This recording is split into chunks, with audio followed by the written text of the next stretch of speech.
did you find out about our show? Because you ended up playing a small but crucial backstage role. My friend Susie, who was the proprietor last year, was playing the role of the proprietor, and she had told me how great Tap with Howard is.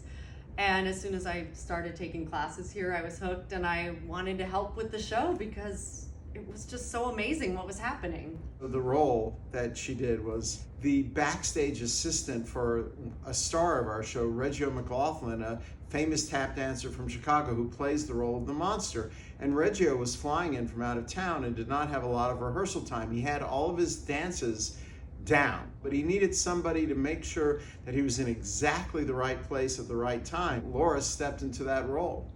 I have some experience with performance, so I knew how to keep up on his cues and help make sure he was in the right place. And it was so successful with Laura doing this that, of course, Reggio wanted her back again to do this because he so trusted her and they got along so well. But there was a problem. She wasn't really, it turned out, available, and it had to do with her background in performing that she just alluded to. And what is that background in performing?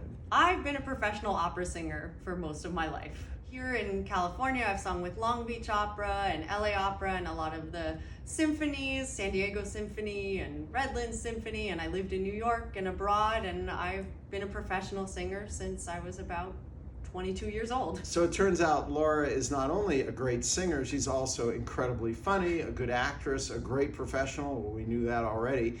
And it turns out that what we really needed her to do was to play a leading role in our show. How did the role change with you in it?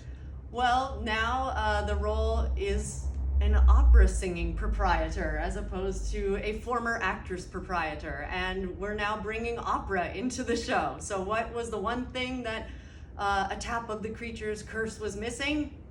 Opera. I mean, when we found her backstage, it was like, oh my God, we've been using like Maria Callas to be a, like we found her as a backup singer in a church choir, or we were using Pavarotti as a set painter. Well, now we've pulled her out from the shadows and used her, and we are employing her in where she belongs, really, which is on stage. And it's a big tap dancing debut for me. There you go.